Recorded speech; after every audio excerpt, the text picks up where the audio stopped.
Ichika woke up in a place high above the sky and remembered the last battle he had fought alongside the others. He had kept striking at his enemy, but then he was hit by the enemy's sword. When he looked around, he saw Chifuyu standing in front of him. Ichika tried to greet her, but something strange happened. A dark aura suddenly surrounded Chifuyu and the space around her. Right after that, Charlotte appeared and grabbed Ichika by the neck, looking like she was about to end his life. Ichika struggled in pain against the choking, but before long his body weakened, and he lost consciousness. The next morning, Ichika woke up in his own room with Laura's foot pressed against his face. He could not figure out what Laura was doing. Laura smiled while spreading a blanket in front of him and explained that she was not undressed. Ichika was confused about why Laura was wearing a swimsuit instead. Laura said that it was advice from her aide. She even showed him a flyer, inviting him to go with her to a date and the late summer festival. Coincidentally, the festival was a place Ichika had wanted to visit. At the festival, people could even rent yukata, and Laura was excited about the idea of wearing yukata together with him. Ichika said that he wanted to invite Laura along with the others, but Laura became upset and quickly left. Ichika could not understand why Laura was so angry. Meanwhile, Cecilia had returned and felt happy to finally be under the same sky as the person she liked. Soon after, Ichika arrived and greeted her. Cecilia felt nervous and smiled brightly. Since it had been a week since they last saw each other, Cecilia assumed Ichika had come all the way just to pick her up. She imagined him holding flowers and leaning closer to kiss her. Her thoughts left her blushing and lost in daydreams. Ichika then handed her a flyer and asked if she would like to go with him tomorrow. Cecilia's face lit up with joy as she believed he was inviting her on a date. She happily accepted his invitation. Laura was later seen eating with Charlotte at a cafe. She was still upset about Ichika's reaction earlier that morning, which she felt showed that he did not understand her feelings. Charlotte asked if Laura had any free time because she wanted to invite her to go shopping for clothes together. Laura was surprised by the offer, saying that she already had plenty of military uniforms. Charlotte explained that what she wore were military outfits, and if she kept wearing them in public, her superior officers might scold her. Since the summer vacation was about to end, Charlotte wanted to spend time with her before it was over. Laura eventually agreed to join her for shopping. They set a time for 10 o'clock, and Laura quickly changed into what she considered casual clothes, although it still looked like a uniform. While waiting for the train, they overheard 3 girls talking about crepes. The girls mentioned a rumor that if someone ate a mixed berry crepe with the person they liked, that person would fall in love with them. Charlotte was surprised to hear that something as simple as a mixed berry flavor could supposedly make people fall in love. Later that day, Lingyan was lying on her bed enjoying some ice cream. She thought about how much she wanted to spend her summer vacation with Ichika, especially since the next day was the last day of the break. She wondered why Ichika had not invited her anywhere even though she had purposely stayed at school during summer instead of going home. Suddenly, Ichika knocked on her door. Lingyan quickly jumped off her bed to block him from entering, but Ichika had already opened the door. Ichika accidentally saw her in a way that made her feel embarrassed. Flustered, Lingyan reflexively shoved him out of her room. As he tumbled out, a flyer slipped from his hand and Lingyan picked it up to read it.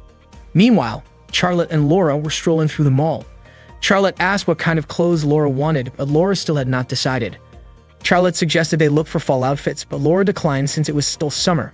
Charlotte explained that girls usually buy clothes for the upcoming season. They went into a clothing store, and as soon as they entered, the customers inside were stunned by their beauty. The store clerk blushed while greeting them and even offered for them to try on the store's newest collection. Charlotte thought the clothes were a bit too thin and asked Laura what she thought. Laura said they were not bad, so Charlotte encouraged her to try them on. With a faint blush on her face, Laura stepped into the fitting room to change. Inside the changing room, Laura took off her clothes and looked at herself in the mirror, wondering if men could really find her body attractive. After a moment, she put her uniform back on. She thought about whether Ichika would compliment her if she wore something sweet and stylish. Charlotte walked up to her and pulled open the curtain, only to find that Laura was still wearing her uniform. Charlotte guessed that Laura might not like the outfit, but Laura explained that she wanted something cuter and a bit more open. Charlotte quickly picked out an outfit for her. When Laura tried it on, the customers in the store immediately complimented her. Charlotte asked Laura to put on a pair of shoes, but as soon as Laura stepped into them, her legs started to shake and she stumbled. Charlotte rushed to help her and a small crowd gathered around, some of them snapping pictures. Charlotte smiled confidently at them, while Laura looked embarrassed. Meanwhile, Hoki was practicing her sword techniques with determination, vowing to protect the people she cared about. After training, she headed for a warm shower. While drying off, she noticed how her body had been changing as she continued her training. Not long after, Ichika called out to her, saying he wanted to talk. Hoki quickly got dressed and opened the door. Ichika apologized when he realized she had just finished showering and handed her a flyer for an upcoming event, inviting her to go with him. Slightly surprised, Hoki accepted the invitation. Later that afternoon, Laura and Charlotte stopped by a cafe. The cafe manager kept glancing at them with interest. Charlotte teased Laura, saying she should have just worn her new outfit right away and guessed that Laura might be saving it to show Ichika. Laura immediately denied it. Suddenly, the cafe manager approached and offered them part-time jobs. Charlotte was surprised when the manager suggested she wear a butler outfit, but the manager explained that Charlotte suited the look perfectly, while Laura would wear a maid uniform. Not long after, a group of armed robbers burst into the cafe, sending customers into a panic. Police arrived outside, but the robbers tried to threaten them by firing warning shots. One of the robbers demanded a drink from Laura, but instead of panicking, she brought out a bucket of ice and used it to distract them before quickly disarming several of them with swift movements. Another robber fired a shot at her, but Laura dodged easily. Charlotte joined in and kicked one of the armed men, while Laura handled the rest with impressive skill. Just when it seemed to be over, one of the robbers grabbed a dropped gun and aimed it at them. Laura reacted immediately, kicking the weapon out of his hand and securing it. The cafe guests thanked them repeatedly, but Laura and Charlotte knew they had to leave quickly to avoid revealing their identities as international representatives. Before they could leave, one of the robbers stood up again, revealing a bomb strapped to his body. Acting fast, Laura and Charlotte aimed at the device's trigger mechanism, successfully disabling it and forcing the robber to surrender without harming anyone. Afterward, the two went to buy mixed berry crepes, but unfortunately that flavor was sold out. Instead, they ordered strawberry and blueberry crepes and enjoyed them by the lake. Charlotte mentioned that someday she hoped to share a mixed berry crepe with Ichika. Suddenly, Laura leaned closer to Charlotte's face, making Charlotte's heart race. Laura simply pointed out a bit of cream on Charlotte's cheek and licked it off before Charlotte could react. Charlotte blushed and gently scolded Laura, saying she could have just mentioned it. Laura smiled, asking Charlotte not to be upset, and even offered her a bite of her own crepe. Laura explained that the shop didn't actually make a special mixed berry flavor. It was simply a mix of strawberry and blueberry. She added that Charlotte had basically just tasted mixed berry anyway. Charlotte laughed, realizing that was probably why the special flavor always sold out, since couples believed sharing it would bring happiness. That evening in the dorms, Charlotte and Laura put on matching cat pajamas. Charlotte hugged Laura, saying she looked absolutely adorable, and asked her to try making a cat sound. Laura blushed and asked why she had to do something like that. Charlotte demonstrated with a playful meow, and Laura eventually followed along, her face still red. A moment later, Ichika arrived and complimented their unique pajamas, calling them both really cute. Hearing that made both Charlotte and Laura smile with happiness. Ichika then showed Charlotte a flyer for the upcoming festival. That night, an intruder was detected in Area 60. The intruder turned out to be a girl whose body had been enhanced with nanomachines. She swiftly overpowered the security forces who tried to stop her. Soon after, the Infinite Stratos unit confronted her. The girl activated her own Infinite Stratos system and launched an attack on the defense team in front of her. The next day, Hoki walked alone to meet Ichika, still surprised that he had invited her on what she thought would be a date. However, when she arrived at the meeting spot, she found Laura, Cecilia, Lingyan, and Charlotte already there. Ichika quickly ran over to greet all of them. The girls looked annoyed, believing Ichika had asked each of them out individually for a private date. They accused him of toying with their feelings, while Ichika was completely confused about why everyone was angry with him. When they reached the swimming pool, Ichika waited while the girls changed into their swimsuits. Before long, Cecilia rushed over and invited him to swim with her. Ichika asked about the others, but Cecilia lied, claiming that everyone else had already gone ahead to the pool. At that time, Hoki and the others were still inflating the pool floats. Cecilia had actually bought the floats on purpose to delay them, giving herself time alone with Ichika. Once they realized her plan, Lingyan and the others were frustrated that Cecilia had tricked them. Ichika and Cecilia played in the water together while Ichika kept wondering why he couldn't see the others. At one point, Cecilia pretended to slip and pulled Ichika down with her so that Laura and Lingyan wouldn't spot them. Ichika was baffled by her actions. Charlotte felt relieved that she hadn't been caught earlier, but before long, Hani and the rest arrived and greeted Ichika. Hani commented on Cecilia's daring swimsuit, surprising the others with how bold Cecilia had been. Cecilia tried to deny it, but before the conversation could continue, a big wave swept over them. Ichika ended up at the edge of the pool, where Haoki and Charlotte found him and invited him to join them on the tandem water slide.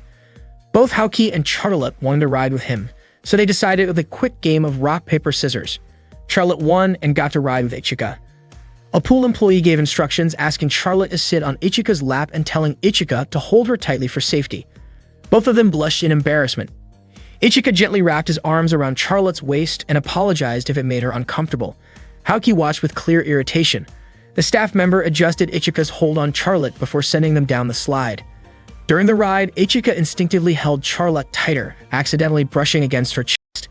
After landing, Ichika immediately apologized, insisting it was an accident. Charlotte, though flustered, called him clumsy, her face bright red with embarrassment. Next, it was Haoki's turn to ride with Ichika. This time, Ichika suggested Haoki sit behind him because the water pressure was strong and it would be safer. Haoki quickly wrapped her arms around him from behind, but Ichika grew nervous when he felt her chest pressing lightly against his back. Haoki's face turned bright red and she instinctively tightened her hold. After they reached the bottom, Haoki stayed quiet until Ichika asked if something was wrong. She finally commented that she hadn't expected his back to feel so broad. Meanwhile, Maya and Shifuyu were also at the pool. Maya asked why Shifuyu wasn't spending time with Ichika. Shifuyu calmly explained that joining him would ruin her precious vacation. Shortly after, Shifuyu received an urgent phone call that seemed to require her immediate attention. Later that evening at the summer festival plaza, Ichika was captivated by the sight of the girls wearing colorful yukata. Together, they tried the traditional goldfish scooping game. Ichika attempted to catch one, but his paper scoop tore, letting the fish slip back into the water. Afterward, they strolled through the festival, buying snacks like takoyaki, cotton candy, and shaved ice. They also played a shooting game where the girls successfully won small stuffed animals. Haoki and Ichika decided not to try since neither of them was good at shooting. Laura severed sights on a giant plush toy but failed to win it. Determined to help the others line up to assist her, even Haoki joined in. They fired together in unison, and finally a huge prize was won. That night, while Maya and Shifuyu quietly gathered information about Infinite Stratos, Silent Zephyrus, Ichika and his friends enjoyed their last evening of summer by lighting sparklers and watching the fireworks together. That day, Ichika was having a sparring match with Lingyan. No matter how many times Lingyan tried to keep her distance, Ichika kept closing in to attack. He kept firing at her, easily predicting every move she was about to make. Lingyan refused to give up and swung her weapon to strike back, but Ichika blocked it effortlessly and sent her off balance. Without giving her a break, he continued to shoot. At the same time, Maya and Shifuyu were watching their match on a monitor. Maya commented on how fired up they both were for the first sparring session of the second semester. She thought Ichika seemed more skilled than Lingyan, but Shifuyu believed Ichika was only attacking recklessly without thinking. The battle moved into the air as Ichika and Lingyan exchanged powerful attacks. Unfortunately, Ichika's shield ran out of energy, and Lingyan seized the opportunity to strike. She threw her spear and fired at him. After the match, Ichika felt frustrated because victory had been so close. He realized he needed to work on managing his energy better. Suddenly, a girl covered his eyes from behind and playfully asked him to guess who she was. Ichika couldn't figure it out. Even after she revealed her face, he still didn't recognize her name. Before leaving, the girl reminded him to hurry to class so he wouldn't get scolded by Shifuyu. Ichika rushed to class, but still arrived late. When asked why, he explained that he had been talking to a girl he didn't know. Shifuyu scolded him, accusing him of prioritizing chatting with a girl over being on time. Ichika denied it, but Shifuyu immediately told Charlotte to deal with him. Charlotte activated her Infinite Stratos and sent a few light attacks his way as a playful punishment. Later that day, Ichika attended a school assembly where the student council president was scheduled to give a speech. To his surprise, the girl he met that morning turned out to be the president. She introduced herself to the new students as Tatanashi, explaining that she had been too busy earlier in the year to greet them properly. Ichika was stunned by the coincidence, and Thabana gave him a mischievous smile. As part of the upcoming school festival, Tatanashi encouraged each class to decide on an activity together. After the assembly, Class 1-1 gathered to discuss ideas. Some of the more playful suggestions included a guest welcoming club, a Pocky game, a Twister challenge, or a King's game, all involving Ichika. He immediately rejected those ideas, thinking nobody would actually want to do them. But to his shock, the girls were excited about them, joking that Ichika belonged to all of them, and that his job was to entertain the group. Ichika asked Maya to reject those kinds of ideas, but Maya surprised him by supporting the Pocky game suggestion. Wanting something more normal, Ichika was relieved when Laura proposed a maid cafe instead. She pointed out that a maid cafe could even help cover their expenses. Charlotte agreed with the idea and teased Ichika, wondering if he would be a server or the cook. The class eventually decided on the maid cafe, and everyone agreed Ichika should be one of the servers. By 4 p.m., Ichika headed off to his training session. On his way, Tatanashi called out to him. Because of an urgent situation, she had been assigned as Ichika's new Infinite Stratos trainer.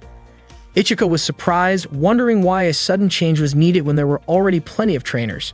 Tatanashi calmly explained that Ichika was still too weak and that she intended to make him stronger. Ichika protested, but Tatanashi insisted and even called him very weak, which only made him more determined to prove her wrong. He challenged her to a match, agreeing that if he lost, he would follow any instructions she gave. Tatanashi accepted with a confident smile. They met in the dojo for their duel. Tanahashi explained the rules.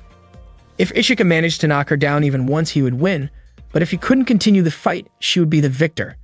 Ichika warned her not to underestimate him, while Tanahashi confidently declared she would win. The match began and Tanahashi invited him to attack however he liked. Ichika charged forward, but she effortlessly threw him to the ground. He tried again and again, only to be defeated each time. It became clear that the role of student council president carried more than just a title. Tanahashi was truly one of the strongest fighters in the school. Despite repeated failures, Ichika refused to give up, earning Tanahashi's admiration for his persistence. In one attempt, he grabbed her by the shirt to gain leverage, but in the scramble, he accidentally tugged it loose. Shocked and flustered, he quickly let go and apologized. Tanahashi teased him, joking that he owed her for catching a glimpse of something he shouldn't have seen. Before Ichika could react, she delivered a playful but firm punch, ending the match with her clear victory. That afternoon, Laura walked around looking for Ichika. She called Ichika a failed wife as she stared at her reflection, wondering if maybe he was avoiding her. While she was thinking about it, Laura noticed Eriko laughing with one of her friends. Eriko's friend pointed out that the back of her hair looked messy, which surprised Eriko. She admitted that she had woken up late and didn't have time to fix it. Her friend reminded her to keep her appearance in check so Ichika wouldn't dislike her. Hearing that, Laura immediately checked her own reflection and was shocked to see that her hair was also a bit untidy. She quickly tried to fix the back of her hair, but it was so hard to manage that she had to keep trying over and over. Chifuyu, who noticed what Laura was doing, was surprised and teased her by calling her a typical teenager. Laura tried to explain herself to her instructor, but Chifuyu lightly tapped Laura's head with a book to remind her not to call her instructor while they were in that place. Chifuyu then told Laura that Ichika was currently in front of the student infirmary inside the club building. Hearing this, Laura was startled and immediately rushed over there. Meanwhile, Ichika was having a dream where he was running toward a certain place. There he saw a girl standing and waiting for him. Their eyes met and Ichika was captivated by the girl in front of him. When he woke up, Tanahashi greeted him and Ichika was shocked to realize that his head was resting on her lap. He asked what she was doing and Tanahashi casually said she was just letting him rest there. She even playfully pressed his head back onto her lap and Ichika couldn't break free. Suddenly, Laura arrived and saw how close they were, which made her upset. Tanahashi only smiled as if teasing her. Frustrated, Laura shouted about eliminating her target, activated the weapon on her arm, and charged toward Ichika.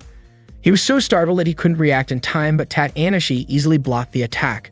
She stopped Laura, who had nearly reached Ichika. Laura then powered down her weapon. Tanahashi said she appreciated Laura's honesty about her feelings. After that, Tanahashi turned back to Ichika and invited him to start their training, leaving Laura standing in silence with nothing else she could do. At the same time, Charlotte and Cecilia were warming up before their own training session. Charlotte spotted Ichika approaching and mentioned it to Cecilia, who was surprised since she thought Ichika was supposed to be training with Laura in Arena 4 that day. Tanahashi and Ichika walked up to them and Tanahashi explained that from now on, she would be Ichika's personal trainer. Both Charlotte and Cecilia were confused about why Tanahashi was suddenly in charge of his training. Ichika explained that it was the result of their previous match, so he had to accept Tanahashi as his coach. Tanahashi then wrapped an arm around Ichika and said she was doing all of this for him. She also mentioned that she needed Charlotte and Cecilia's help. She asked them to perform the shooter flow maneuver in the circle rondo formation. Charlotte and Cecilia immediately activated their Infinite Stratos units, lifted into the air and began flying in circles while firing at each other. Ichika watched carefully from the ground as Tanahashi explained that they were shooting while controlling their units at the same time, meaning they had to stay focused to aim accurately while dodging incoming attacks. As she spoke, Tanahashi suddenly leaned close and whispered something into Ichika's ear, which startled him. Charlotte and Cecilia, distracted by what they saw, lost their focus and fell to the ground. Next, it was Ichika's turn to try. He and Cecilia flew in circles and Ichika quickly realized that it felt different than he had expected. He began firing at Cecilia, but she dodged every shot with ease. When Cecilia returned fire, Ichika failed to dodge and ended up crashing to the ground. Cecilia rushed over to check on him, but Ichika assured her he was fine and asked her to continue. Though hesitant, Cecilia agreed and they both took to the air again. Charlotte then asked whether Ichika's difficulty was because of the long-range system installed on his Byakushiki unit. Tanahashi confirmed it but explained that it wasn't the only reason. The weapon Ichika was using couldn't fire rapidly and functioned more like a sniper rifle. This meant that each shot capable of breaking through a shield was critical. Unfortunately, because of Ichika's current skill level, he was forced to rely on close-range combat instead. Even so, Ichika continued to struggle and failed to land a hit on Cecilia. After finishing his training, Ichika went straight to his room to rest, but he was shocked when he found Tatanashi waiting for him inside wearing a revealing outfit. Surprised, Ichika even stepped back outside to make sure he hadn't entered the wrong room. Tatanashi kept teasing him, and Ichika quickly went back inside and closed the door. He couldn't figure out what she was trying to do. Tatanashi was surprised to see Ichika looking so annoyed. She explained that she only wanted to get closer to him because she was his personal trainer. Tatanashi then showed off the bikini she was wearing, which made Ichika instantly flustered. She found his awkward reaction amusing. Just then, Hoki arrived carrying some food for Ichika. When she knocked on the door, Ichika quickly told her not to come in. Curious about what he was doing, Hoki grew suspicious and assumed he was hiding something. Irritated, she pushed the door open and stepped inside. To her surprise, she found Ichika together with another girl. Hoki was shocked, thinking Ichika had secretly brought someone into his room and was doing something inappropriate. Upset, Hoki drew her sword toward Ichika, but he tried to explain that it was all a misunderstanding. Thankfully, Tatanashi reacted quickly, blocking Hoki's strike and even managing to disarm her. The next day, Ichika resumed training and performed a spinning move in midair. Tatanashi instructed him to adjust his center of gravity, which was still off. Her words reminded Ichika of Hoki's advice not to underestimate people who were more experienced than him. Ichika's speed started to improve, and Tatanashi told him to activate the ignition boost. She then explained that he needed to switch from the rotating shooter flow maneuver to a straight-line movement, pass through the enemy in a single motion, and then fire from outside their range. Ichika admitted he wasn't confident about doing it all at once, but Tatanashi insisted that he try. Reluctantly, Ichika attempted the move, but he lost control and crashed to the ground. Tatanashi quickly ran to him as he winced in pain. She reminded him not to hold back the shooter flow while moving, but Ichika still struggled to get it right. Tatanashi encouraged him to keep it in mind and asked him to try again. After training, Ichika joined his friends in the cafeteria. He looked completely exhausted and stayed quiet, which made everyone worry about him. Charlotte offered him a drink, but he refused. Laura asked about Tatanashi, and Ichika explained that she was busy with student council work. Lingyan pointed out that Ichika had always been drawn to challenges, but in her opinion, Tatanashi shouldn't have pushed him to the point of such extreme fatigue. Ichika admitted that he deserved the tough training because, as Tatanashi had said, he was still weak, and that was why he had to master the technique as soon as possible. Charlotte commented that a guy who works that hard is really admirable, and Hoki agreed, saying that Ichika was already doing an impressive job. Cecilia even offered Ichika a place to stay in her room if he ever felt uncomfortable in his own. Annoyed by Cecilia's suggestion, Lingyan whispered to Ichika to visit her room instead and play cards with her. Not wanting to be left out, Laura also invited him to play cards in her room. Hoki quickly jumped in, offering to play Hanaruda, while Cecilia added that he could try tarot cards with her. Charlotte gently reminded everyone to stop arguing, pointing out that Ichika had already fallen fast asleep. They all turned their eyes to Ichika's tired face, realizing just how hard he had been pushing himself in training. Late at night, Ichika was brushing his teeth when he suddenly heard a girl's voice calling to him from inside his room. Curious, he went to check and was startled to find Tatanashi lying on his bed wearing a surprisingly revealing outfit. His heart raced and he quickly retreated back to the bathroom with his face turning bright red after seeing her like that. Tatanashi casually asked why he was acting so nervous. Flustered, Ichika shouted from behind the door, asking her to dress properly. Tatanashi insisted that her outfit was perfectly fine, but Ichika begged her to at least put on some pants. When she tried to open the bathroom door, Ichika held it shut, refusing to let her in. Tatanashi playfully called out, asking Ichika to give her a nice shoulder massage to help her relax before the school festival the next day. Ichika hesitated, worried that the situation might become awkward if he agreed. Tatanashi teased that she might have to force the door open if he kept hiding. Still, Ichika refused to unlock it. Eventually, Tatanashi used a small gadget from her equipment to break the lock. The door swung open, surprising Ichika so much that he stumbled backward. Tatanashi lost her balance as well and accidentally landed on top of him. Laughing it off, she reminded him again about the massage. With no way to escape the situation, Ichika reluctantly gave in and helped her loosen her stiff shoulders, keeping the interaction as polite as possible. The next morning, the long-awaited school festival finally began. Charlotte wore a classic maid outfit and greeted visitors with a warm smile, while Ichika dressed as a butler and helped guide guests into the maid cafe. The visitors lined up excitedly, many of them thrilled to see Ichika in his butler uniform and eager to take photos with him. Not long after, Lingyan arrived wearing a traditional Chinese dress and asked Ichika to escort her to a table. Ichika was surprised by her outfit, and Lingyan explained that her class, 1-2, was running a Chinese-themed cafe, so she had no choice but to dress the part. Ichika complimented her hairstyle, saying it looked different from usual and suited her perfectly. Lingyan blushed at the compliment but tried to hide her reaction, urging him to hurry and show her to her seat. Her face grew even redder when Ichika jokingly referred to her as princess. After handing her the menu, Ichika invited Lingyan to place an order. While reading it, she noticed a special set called Service for your server and asked what it meant. Trying to avoid an awkward explanation, Ichika recommended the popular cake set instead, but Lingyan became curious and decided to order the mysterious special anyway. A few minutes later, Ichika returned with a drink and a box of Pocky sticks and unexpectedly sat down beside her. Lingyan, confused, asked why he was sitting next to her. Ichika explained that the set involved a playful snack-feeding service. Lingyan was surprised by the concept and asked why a customer would need to feed the server. Ichika admitted he wasn't exactly comfortable with it himself and assured her it was perfectly fine if she wanted to skip it. Lingyan's cheeks turned pink as she shyly agreed to go along. She carefully offered a Pocky stick to Ichika, who accepted it, and then she asked him to return the favor. Before anything else could happen, Haoki suddenly stepped in and reminded them that the cafe's regular service did not actually include that kind of activity. Lingyan pouted in mild embarrassment and quickly munched on the snack herself. Ichika, watching her eat, remarked that she looked adorable. Startled by the unexpected compliment, Lingyan began coughing and quickly drank her beverage. She asked why he would suddenly say something like that, and Ichika explained that the way she nibbled the snack reminded him of a cute little squirrel. Flustered, Lingyan gave him a light smack on the head and hurried off, leaving Ichika confused about why she seemed upset. Not long after, a woman approached Ichika, asking for a moment of his time.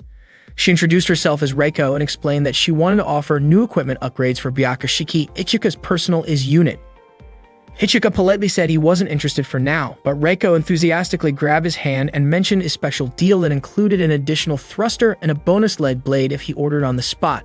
Before the situation could become uncomfortable, Shizune quickly stepped in, reminding Reiko that other customers were waiting. Reiko reluctantly backed off, and Ichika thanked Shizune for helping him out. He mentioned that many people had been approaching him lately with similar equipment offers. Shizune agreed it must be exhausting and suggested that Ichika take a break to enjoy the festival. She gave him an hour and a half of free time. As soon as they heard this, Cecilia excitedly wrapped her arm around Ichika and declared that she would accompany him.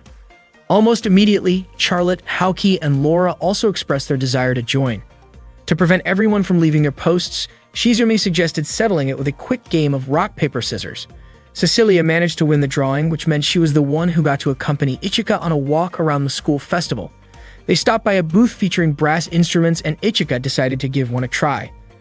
To Cecilia's surprise, he turned out to be pretty good at playing it. Someone even invited him to join the music club, but he politely turned the offer down and asked if Cecilia might be interested instead. Cecilia admitted that she had never played a brass instrument before. Ichika found that unexpected, since she gave off the refined aura of someone who would be great at it. Hearing Ichika call her a noble lady made Cecilia blush. Ichika then handed her the instrument, encouraging her to try it out. Cecilia's face turned bright red because sharing the mouthpiece felt a bit too personal, almost like an indirect kiss from Ichika. Just as she was about to give it a try, the staff suddenly came over and explained that the mouthpiece had to be swapped out for a clean one. Cecilia felt a pang of disappointment, realizing she had lost that tiny, silly chance for a special moment with him. When they returned to the maid cafe, Ichika was surprised to see Tatanashi wearing a maid uniform. Tatanashi quickly asked for his help with an entertainment segment, a live interactive action drama. Without giving him much time to think, she pulled him into the dressing room and handed him a costume along with a crown, telling him to get ready to go on stage. Ichika protested that he hadn't read the script at all, but Tatanashi assured him that he didn't need to worry because he could just improvise, and she would guide him as needed. She encouraged him to simply have fun and do his best. The performance soon began. The play turned out to be a wild reinterpretation of the Cinderella story. Ichika stood on stage looking completely lost as slides projected onto the backdrop explained the plot. This version of Cinderella wasn't just about a simple rival. Instead, the Cinderellas were fierce fighters who had survived many battles, making them worthy of the title. Ichika was stunned by how intense the story sounded. According to the narration, anyone who wanted to uncover the secret hidden inside the prince's crown would have to fight for it.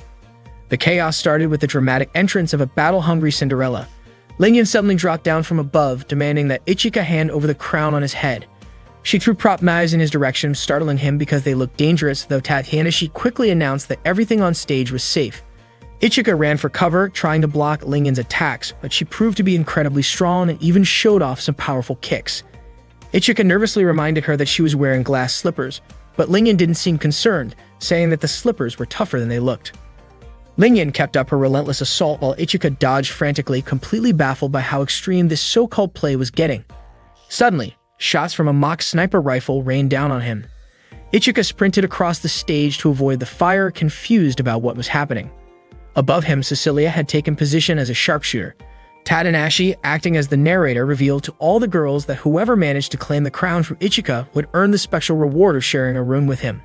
Charlotte hesitated, questioning whether something like that was even allowed, but Tanahashi used her authority as student council president to declare it an official rule of the game. Cecilia grew confident that she could win, taking careful aim at Ichika with her rifle. Luckily, her shot missed. A moment later, Charlotte waved at Ichika and rushed to his aid. Using her bow and arrows, she fired at Cecilia to create an opening. Ichika was surprised by Charlotte's support. She urged him to keep running because the other girls were closing in. Before Ichika left, Charlotte asked him to hand over the crown for safekeeping. Ichika agreed, but just as he reached up to remove it, Tanahashi dramatically announced that for a prince, the crown represented the kingdom itself. If the prince dared to give up the crown, which contained important data, he would face a penalty. Right on cue, Ichika was jolted by a harmless electric shock. Tanahashi then questioned how much loyalty the prince truly had to his kingdom. Ichika finally understood the twist of the performance and apologized to Charlotte for not being able to give her the crown. Soon after, Cecilia and Lingen caught up with him and launched a combined attack using their stage weapons. Ichika raised a glass-like shield to protect himself while holding Charlotte close. Cecilia and Lingen were clearly unhappy with their closeness and continued their playful assault until the shield finally shattered, causing Charlotte to fall. When Charlotte regained consciousness, Ichika was nowhere to be seen. At that time, Ichika woke up in a dark and cramped place, completely unsure of where he was. As he tried to reach out for something to steady himself, his hand accidentally rested on something soft. To his surprise, he realized he was underneath Charlotte. Startled by the unexpected touch, Charlotte quickly woke up as well. She never imagined Ichika would end up beneath her skirt like that. Not long after, bullets were suddenly fired in Ichika's direction. Realizing the danger, he immediately ran off, leaving Charlotte behind. He climbed a tall staircase, and when he finally reached the top, he found Laura waiting for him, ready to take the crown he was wearing. Laura attacked Ichika with her twin knives, and he admitted that the situation was incredibly dangerous for him. Laura demanded that he hand over the crown if he truly considered himself her husband. At that moment, Tanahashi started to feel bored with the whole scene and launched an aerial strike toward Ichika. Without hesitation, he leaped forward to shield Laura, carrying her away from the tower as they escaped by swinging on a rope. Laura was deeply moved by Ichika's willingness to risk himself for her. After making sure she was safe, Ichika quickly left the area. He hid behind a wall, but before long, Haoki called out to him and urged him to climb up another tower, where she said it would be safer. As they made their way up the stairs, Haoki warned him not to look up. A sudden strong gust of wind blew, causing her dress to flutter open. Ichika accidentally glanced upward, and Haoki, flustered and annoyed, gave him a sharp kick. When they finally reached the top, Haoki asked Ichika to hand over the crown. He was shocked to realize that Haoki too was after it, just like the others. Tanahashi was not about to let them go so easily and sent a massive boulder rolling in their direction. Ichika and Haoki grabbed each other's hands and ran for their lives, dodging the dangerous obstacle. Relieved to have escaped, Ichika barely had a moment to breathe when Haoki demanded he remove his hand from her chest, which he hadn't even realized was there in the panic. Confused, Ichika wondered why everyone was so determined to claim the crown. Haoki began to explain, but before she could finish, Laura suddenly appeared and attacked. Haoki quickly blocked Laura's knives with her sword. Ichika tried to stop them, but the two refused to back down, each determined to defeat the other. Their intense clash caused their dresses to tear slightly, which left Ichika startled and both girls embarrassed. Haoki, feeling flustered, turned her frustration toward Ichika and raised her sword, but Laura deflected it, unwilling to let him be harmed. Suddenly, the gates burst open, revealing that Tanahashi had intentionally unlocked them so the other girls could join the competition for Ichika's crown. One after another, the girls charged forward, calling out to Ichika and inviting him to live happily with them. Seeing the overwhelming crowd, Ichika bolted to save himself. While he was running, a hand suddenly grabbed him and pulled him into an underground chamber. It was Reiko, who had seized the chance to confront him. She intended to take Byakushiki from Ichika and immediately kicked him down to gain the upper hand. Surprised, Ichika demanded to know who she really was. Reiko revealed that she was the mysterious beauty who had disguised herself as a company sales representative. Without wasting any time, she revealed her true form. Feeling threatened, Ichika activated Byakushiki. Reiko, who had been waiting for this moment, prepared herself as the two of them stood ready for battle. Ichika activated Byakushiki to face Reiko, who immediately launched her attack. Ichika managed to dodge it, which made Reiko admit that he was more skilled than she had expected. Ichika already knew that Reiko came from the Mitsurugi family, but he was surprised that she used the last name Makigami. Reiko explained that she had to use the Makigami name out of necessity. Without warning, Reiko set off an explosion in the area and activated her Infinite Stratos, Araction, a spider-shaped unit equipped with deadly poison. She kept firing at Ichika while laughing, and with the many arms and legs of her unit, her attacks overwhelmed him. Ichika could not understand why Reiko was attacking. Reiko responded by asking if Ichika still had no idea about the situation. She then toppled a nearby locker toward him, but Ichika quickly aimed his weapon, forcing Reiko to dodge and cling to the wall. Still laughing, Reiko revealed that she belonged to a dangerous organization. She asked if Ichika had ever heard of Lady Autumn from the secret group known as Phantom Task. Ichika had no idea what she was talking about. Reiko said that if he truly did not know, then she would tell him everything before finishing him off. She kept firing, but Ichika skillfully avoided the shots. He leaped upward and brought his weapon down from above, but Reiko easily predicted his move and blocked the strike. Ichika attacked again, but Reiko countered every attempt. With her many limbs and strong armor, defeating her seemed nearly impossible. Ichika dove beneath her and swung his sword upward, finally landing a hit. He tried to press the advantage, but Reiko struck back and cornered him, unleashing a barrage of shots that drained his shield energy. Ichika quickly broke free and attacked again, earning more praise from Reiko, who continued her relentless assault. At that moment, Maya saw on the monitor that an unknown Infinite Stratos was fighting Ichika inside the changing room and immediately reported it to Chifuyu. Chifuyu had suspected that enemies might appear during the school festival, but had not expected only one to show up. She instructed Maya to keep monitoring for enemy reinforcements and ordered the students to begin evacuation. Meanwhile, Cecilia and the others were searching for Ichika.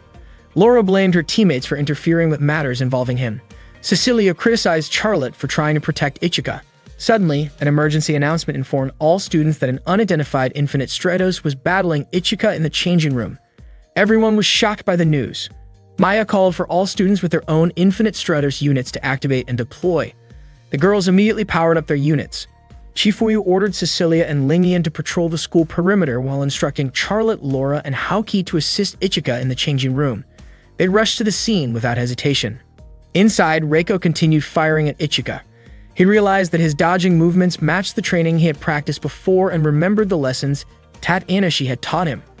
He immediately put those techniques into action. Reiko kept shooting until she eventually ran out of ammunition. Seizing the chance, Ichika used his ignition boost, but Reiko quickly ensnared him in her spider webs. Bound tightly, Ichika struggled as Reiko toyed with him like it was a game. Reiko attached a device to Ichika, intending to take control of Byakushiki. Ichika cried out in pain as she revealed that Phantom Task was the organization responsible for kidnapping him during the second Mondo Grosso. She mockingly called their encounter a touching reunion. Memories of his past abduction and Chifuyu rescuing him flashed through Ichika's mind. He tried to break free but was powerless. Reiko declared that once she eliminated him, her mission would be complete. Suddenly, Takanashi appeared and warned that if Reiko harmed Ichika, it would become her problem because Ichika was someone she deeply cared about. Reiko was shocked that Takanashi had entered despite the area being locked down. Takanashi calmly explained that there was a reason she had become the student council president. Frustrated, Reiko attacked, and to Ichika's horror, she managed to overpower Takanashi. Elsewhere, Cecilia and Lingyan were patrolling when they detected a high-speed Infinite Stratos heading their way. Chifuyu instructed them to stay alert and not let it escape their watch. Moments later, the fast-moving unit approached. Cecilia was stunned to see that it was Blue Tear's Q known as Silent Zephyrus. Lingyan immediately opened fire and called for Charlotte to join in. After a moment of hesitation, Charlotte began shooting as well, but Silent Zephyrus easily deflected their attacks. Lingyan was surprised at how effortlessly Silent Zephyrus blocked their strikes. Cecilia fired 2 powerful cannon blasts, but Silent Zephyrus destroyed them with its flexible Blue Tear's weaponry. Cecilia was shocked, knowing that she was supposed to have the highest compatibility with the Blue Tear's system. Silent Zephyrus then unleashed a rain of attacks before flying straight toward the Infinite Stratos Academy. Meanwhile, the wounded Tatsunashi showed no reaction at all, and to everyone's surprise, she suddenly turned into water. Reiko did not expect that to happen. The real Tatsunashi appeared and revealed that the one earlier was only a decoy. Tatsunashi immediately launched an attack on Reiko and managed to land a hit. Tatsunashi realized she might have underestimated Reiko because Reiko's infinite Stratos was faster than she thought. Reiko refused to accept the strike and glared at her opponent. Tatsunashi calmly introduced herself and explained that her infinite Stratos was called Mysterious Lady. Reiko grew even more irritated and fired a powerful shot intending to defeat her. However, Tatsunashi easily blocked the attack with her shield made of water. Reiko, frustrated that her long-range attacks were useless, rushed in to fight at close range. Tatsunashi warned her that such attacks would never break through her water defenses. Reiko suspected that the water Tatsunashi controlled was not ordinary, and Tatsunashi admitted Reiko's observation was correct. The water was in fact enhanced with nanomachines powered by infinite Stratos energy. Tatsunashi then asked if Reiko knew that the student council president at the Infinite Stratos Academy was considered the strongest. Reiko did not care and immediately went on the offensive again, managing to corner Tatsunashi. Reiko laughed at her and unleashed a relentless series of strikes while Ichika watched with deep concern for Tatsunashi's safety. Emerging from the smoke of an explosion, Tatsunashi told Ichika to lead the fight to her. Annoyed, Reiko demanded that Tatsunashi stop acting so confident.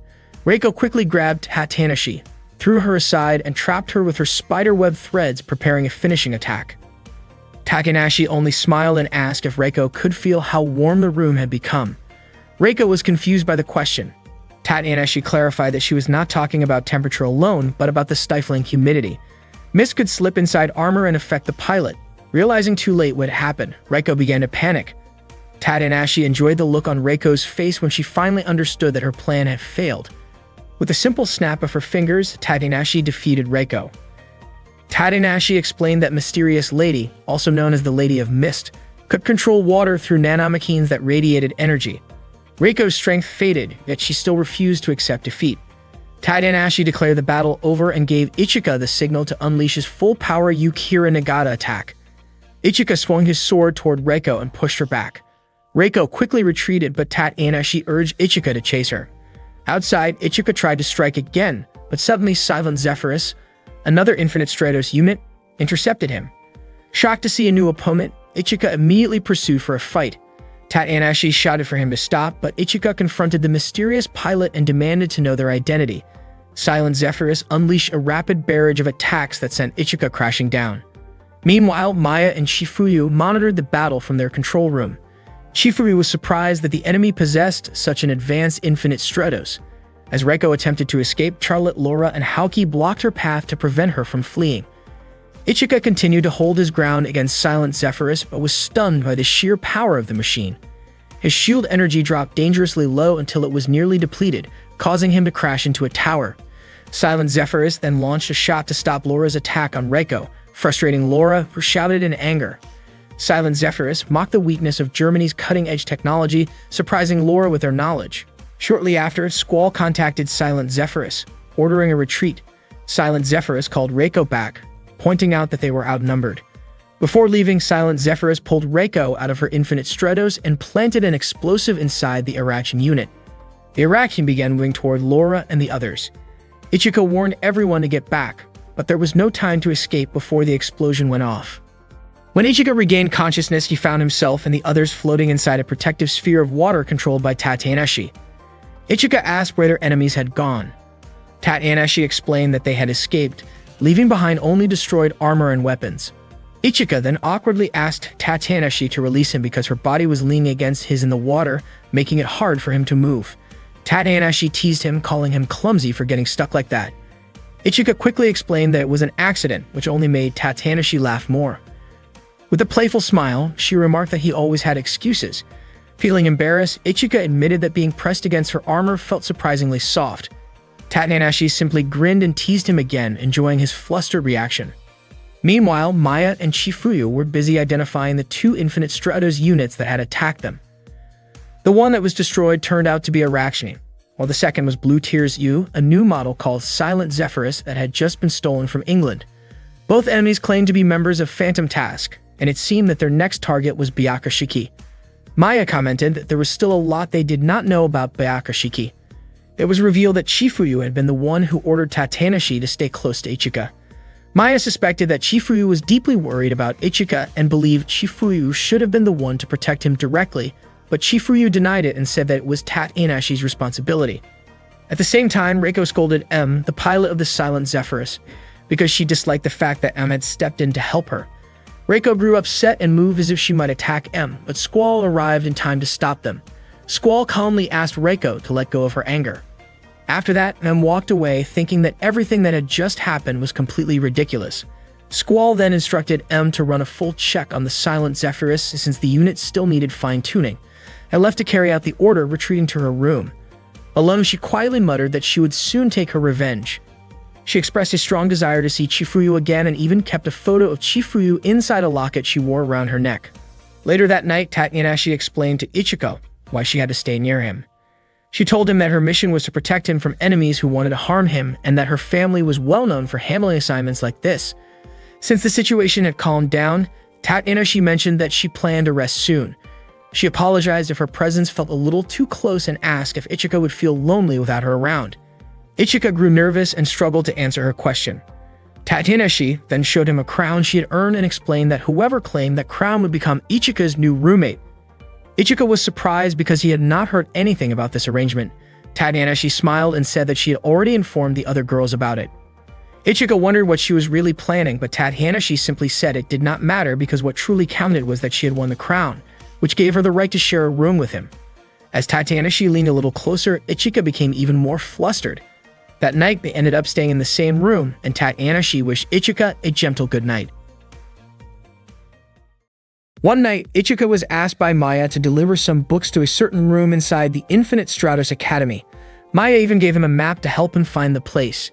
Ichika walked through the long hallways, noticing how the security cameras followed his every step. He realized for the first time that the Infinite Stratos Academy was much bigger than he had imagined. At that moment, a monitor showed Ichika's movement as he passed Charlotte's location and headed toward the room marked on the map. When he finally arrived at the door labeled M38, Ichika opened it and called out for Maya, but there was no response. Wondering if he had entered the wrong room, he checked the map again. Suddenly, the door closed by itself. Without warning, someone grabbed him from behind. Startled, Ichika instinctively tried to throw the person off, but more people quickly joined in. They restrained him and covered his head before he could fight back. Ichika woke up tied to a chair, confused and unable to understand what was happening. A voice greeted him, and he asked who was there. When the lights turned on, he found himself facing a small stage decorated as if for an event. A sign on the stage read, "Let's cheer up, Ichika." Maya, dressed in a playful cow-themed costume, stepped forward as the host. She announced that the only rule of the event was simple. Whoever could entertain Ichika the most would be the winner.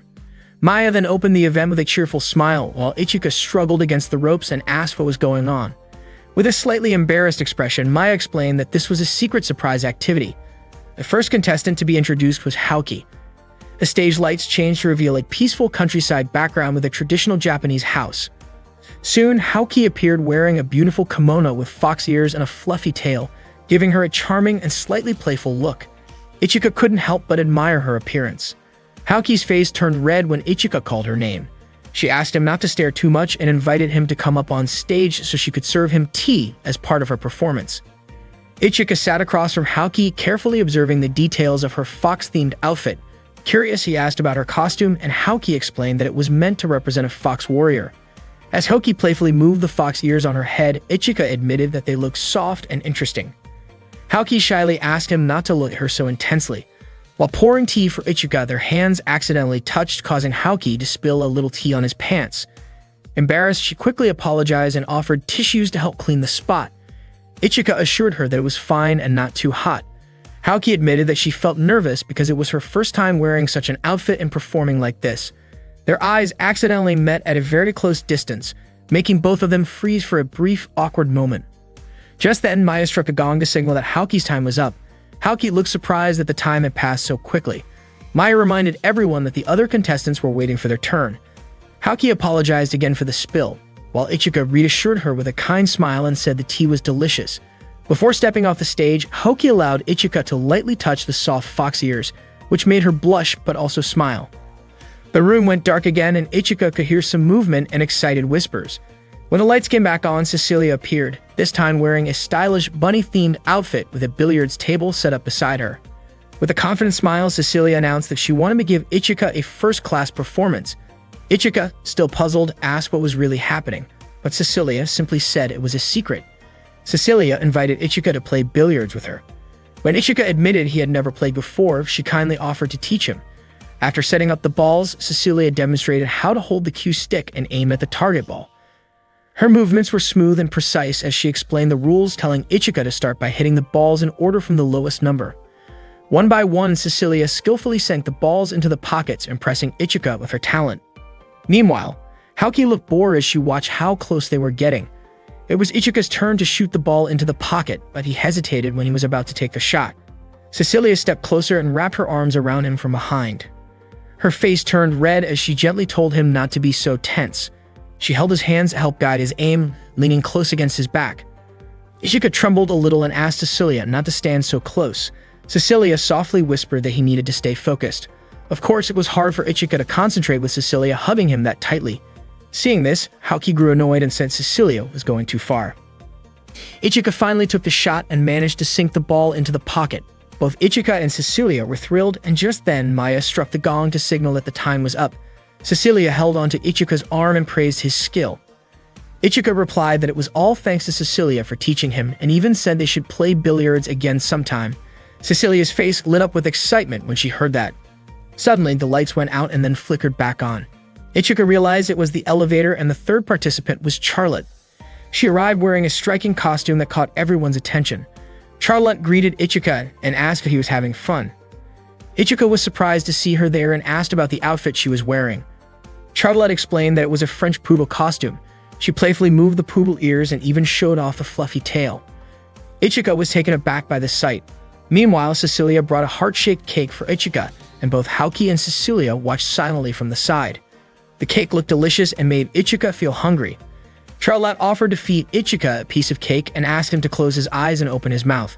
When Ichika did as she said, Charlotte took a small bite first and then held the cake out for him. Her blushing face slowly moved closer to his. Haoki and Cecilia let out startled cries, which made Ichika open his eyes in shock. He found Charlotte's face right in front of his. Startled, the cake slipped and accidentally landed on Charlotte's chest. Both of them froze, embarrassed by the awkward situation, while Haoki and Cecilia were equally surprised.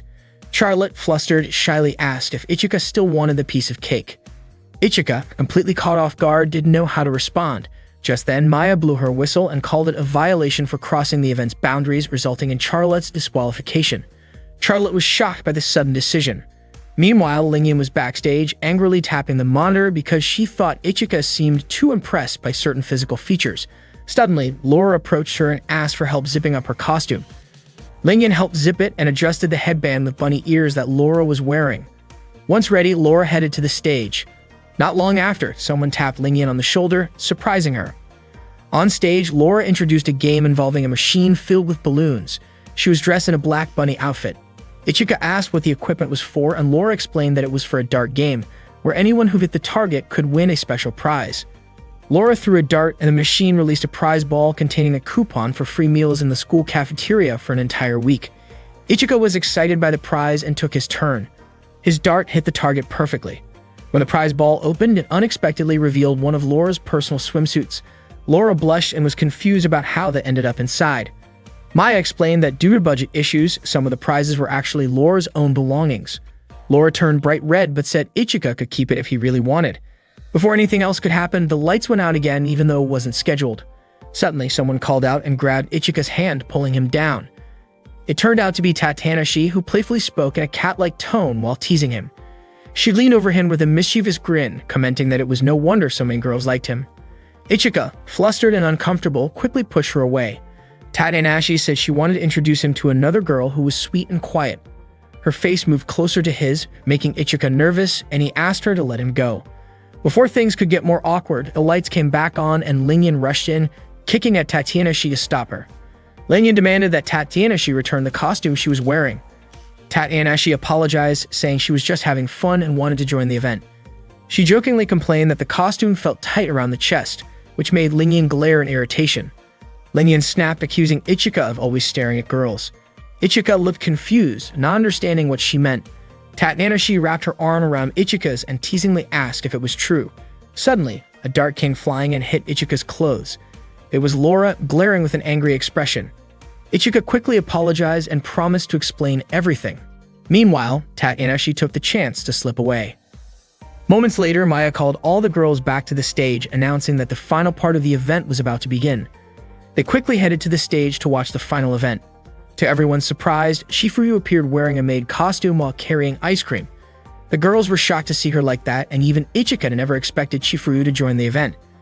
Charlotte stopped Ichika from speaking and asked him to open his mouth so she could feed him a spoonful of ice cream. The stage event suddenly turned into a birthday celebration for Ichika. Only then did Ichika realize that it was actually his birthday. Everyone shouted together to wish him a happy birthday. Ichika said they really didn't need to go through all that trouble just for his birthday. Shifuyu explained that Ichika always forgot about his own birthday. It turned out they had planned the surprise so that he would have a wonderful memory of the day. According to Charlotte, Ichika's birthday was something truly important. Laura admitted that the costume contest was actually her aide's idea. Ichika felt overjoyed and thanked everyone sincerely. Haoki was relieved that Ichika liked the surprise, and Charlotte said that even though it was a little embarrassing, they had all given their best effort. Maya commented to Chifuyu that the event turned out great, but Chifuyu responded with her usual calm, almost expressionless manner. Ichika thanked Maya for guiding the whole event. He also admitted that he never imagined Chifuyu would wear a maid costume, and it had been a long time since he celebrated a birthday with her. Shifuyu, a bit embarrassed, acknowledged it, which made Ichika ask her to repeat it, just to be sure he heard it right. Maya then asked Ichika who made him the happiest that day. The question caught Ichika off guard, and all the girls eagerly waited for his answer. After thinking for a moment, Ichika said that it was probably Chifuyu who made him the happiest. The mood instantly shifted as the girls' expressions turned intimidating and sad after hearing his reply. Ichika had no idea why they reacted that way. Chifuyu could only remark that Ichika was truly clueless. The girls then shouted at Ichika in frustration and playfully ganged up on him in protest.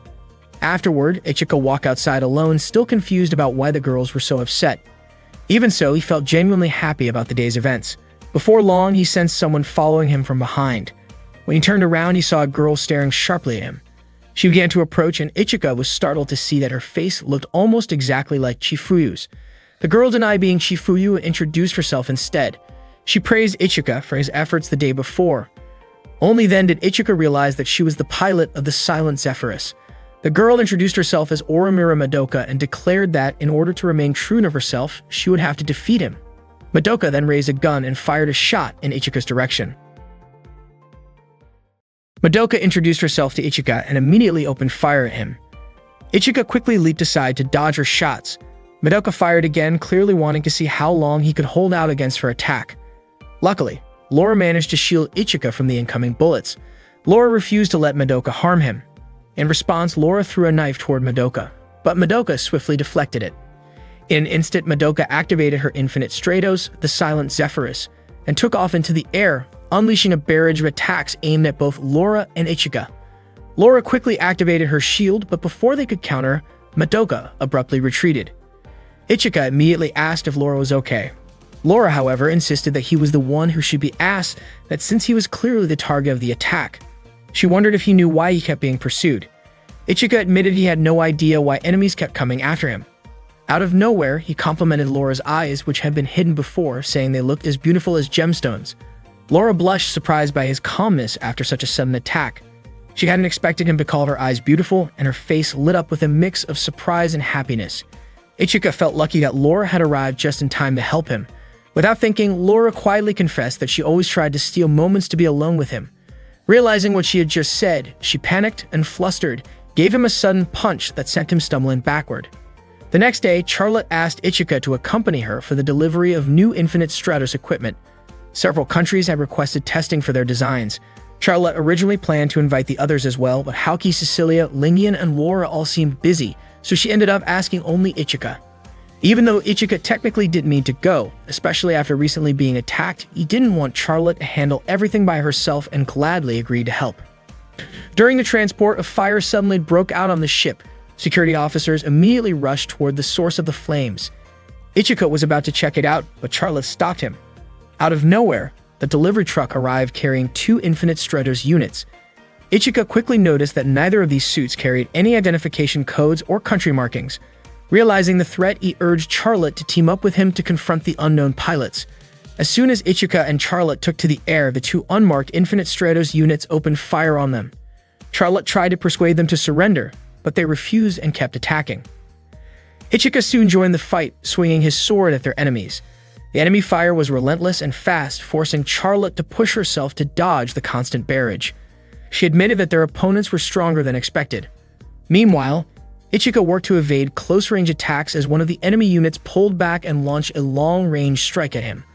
Before long, Charlotte successfully knocked one opponent back, sending it crashing down.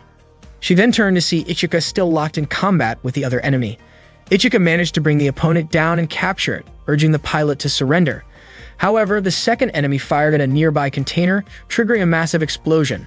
Acting quickly, Ichika leaped forward to shield Charlotte from the fiery blast, catching her in his arms as debris scattered around them. The next day at school, Ichika went about his routine as usual.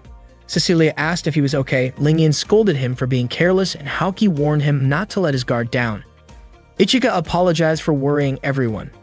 Throughout the conversation, Charlotte quietly kept her eyes on him. Not long after the battle with the unidentified Infinite Stratos units, Ichika underwent a body scan conducted by Maya. She reported that his body was fine, but there was a quantum shift detected in Byakushiki, his personal unit.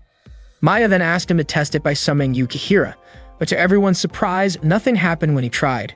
Shifuyu questioned Maya about the cause, but Maya admitted that they wouldn't know without further research. Shifuyu then requested that Ichika hand over Byakushiki for safety reasons. Ichika hesitated, concerned that Phantom Task might strike again at any moment. Shifuyu firmly reminded him that if Byakushiki couldn't be activated, he wouldn't be able to rely on it anyway. She warned him not to depend on an incomplete power, and wondered aloud if he might be afraid of fighting without Byakushiki. Ichika denied being afraid and calmly handed the unit over to her. Shifuyu worried about what might happen if the girls found out about this issue. Maya believed it was important for them to know, even if it caused a stir. Shifuyu groaned at the thought of the inevitable chaos. Charlotte, however, asked that the others not be told, declaring that she would personally protect Ichika. Charlotte made up her mind that she would always stay by his side to keep him safe. During class, Laura suddenly showed a fashion magazine featuring lingerie and asked Ichika to pick a design. Ichika was completely shocked, while Lingyan wondered why Laura would show something like that to him. Cecilia even told Ichika to close his eyes.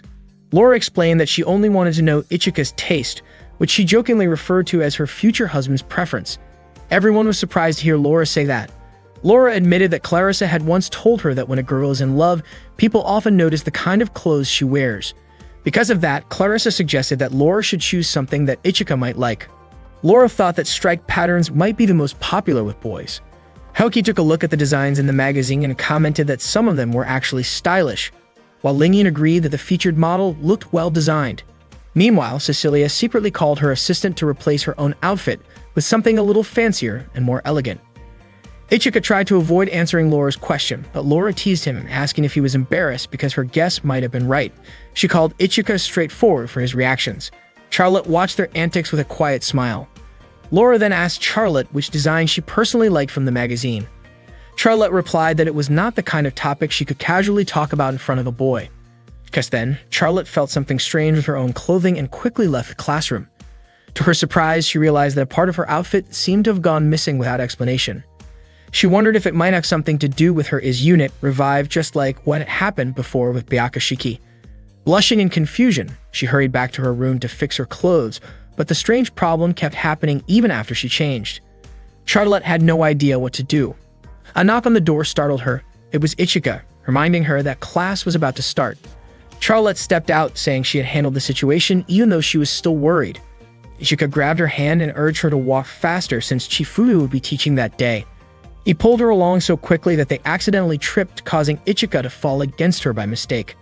Both of them were startled, and Charlotte instinctively used her as arm to push him away in a burst of panic. She still couldn't figure out why these strange things kept happening. Later, during the lunch break at the cafeteria, Charlotte sat next to Haoki, still looking uneasy. Haoki noticed her discomfort and asked what was wrong, but Charlotte only mentioned that the seat felt unusually cold. In the afternoon, Charlotte joined Lingyan and Cecilia for a game of volleyball. When she jumped to hit the ball, she suddenly remembered her wardrobe issue and quickly pulled back, canceling her move. Later, Charlotte was asked to help carry some equipment, which made her feel even more self-conscious about her clothing problem. Ichika offered to help, but Charlotte, startled, almost dropped what she was carrying because she was afraid he might notice something. They ended up carrying the items together. Ichika commented that Charlotte was acting strangely and guessed that she might be worried about Byakushiki.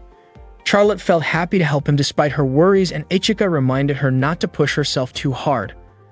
Laura, who happened to see them, tried to greet Charlotte but paused when she noticed something unusual. She quickly called Clarissa to share her observation. Clarissa calmly explained that sometimes clothing can appear different depending on the lighting or viewing angle, which reassured Laura. Clarissa's friends praised her for knowing so much, joking that it might be because Charlotte liked Japanese cartoons and comics.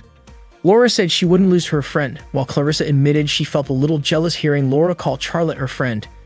Clarissa hoped that Laura would never forget the Black Rabbit Squad, who were always there to support her.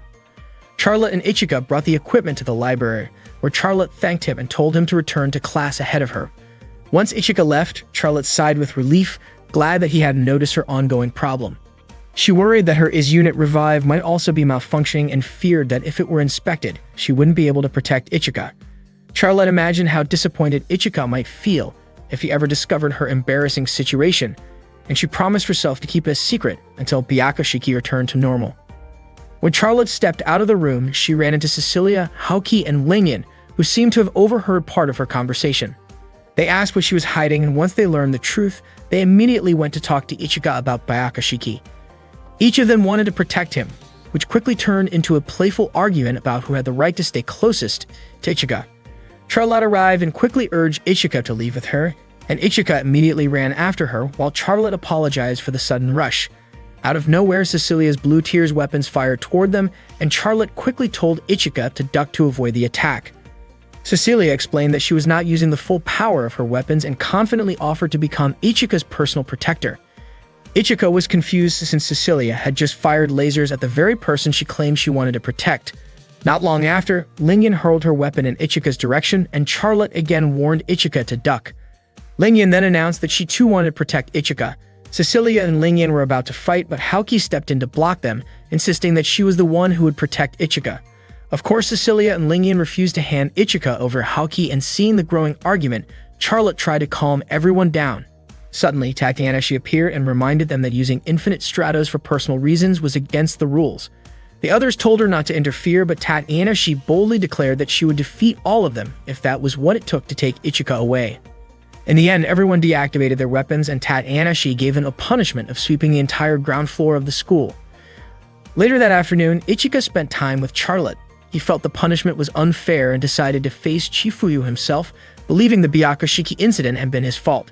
Charlotte offered to come along, but Ichika refused, saying she had already worked hard and this time it was his turn to take responsibility. He thanked Charlotte before leaving. Charlotte quietly blamed herself and wondered if she should have told Ichika the truth earlier, but realized that doing so might have meant she failed to protect him. Unsure what to do, she remembered a moment from her childhood when she had accidentally broken her mother's favorite mirror and cried in fear of being scolded. Instead of getting angry, her mother gently comforted her and asked if she was hurt. Her mother told her that Charlotte was more important than any object and hugged her tightly. Charlotte cried and apologized, and her mother praised her for being honest and asked her to always tell the truth. Remembering those words, Charlotte made up her mind to be honest with Ichika, believing he would not hate her. She called out to Ichika, determined to reveal her secret. Nervously, she tugged at her skirt, which startled Ichika, and Charlotte pleaded with him to look so she could show him what she had discovered. Before she could finish lifting her skirt slightly, Laura suddenly appeared and interrupted the moment. Laura leaned over to peek and casually remarked that Charlotte was wearing regular underwear. Charlotte was shocked and then realized that she was, in fact, wearing normal underwear again, which meant everything had returned to normal. Overjoyed, Charlotte excitedly pointed this out to Ichika, but Ichika kept turning his face away in embarrassment. Feeling flustered, Charlotte accused him of being pervy, even though Ichika had no idea why she said that. Meanwhile, Maya reported new information to Chifuyu. She explained that an unfinished Infinite Stratos unit had been shipped using a new method of quantum alteration. Chifuyu suspected it had already been destroyed during an attack, which would explain the strange effect on Byakushiki. Maya felt relieved that the issue was only temporary and would soon return to normal. She was glad Ichika was safe, but Chifuyu pointed out that the situation had partly been caused by Ichika's own carelessness. Maya also confirmed that the person behind all this had no connection to Phantom Task.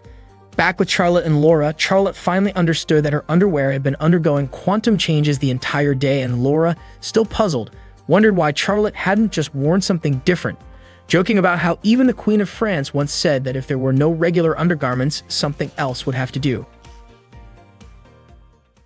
One day, Kanzashi, the younger sister of Tatanashi, was checking an Infinite Stratos unit.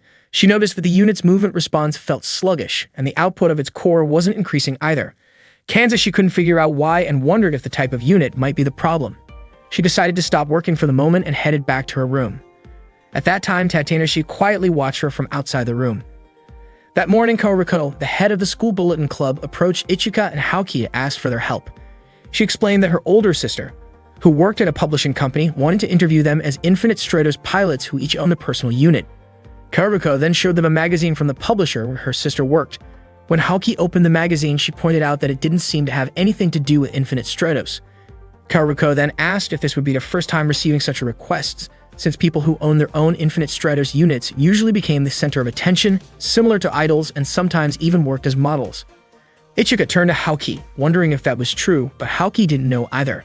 Suddenly, Lingyan showed up, excited to show a photo of herself where she worked as a model.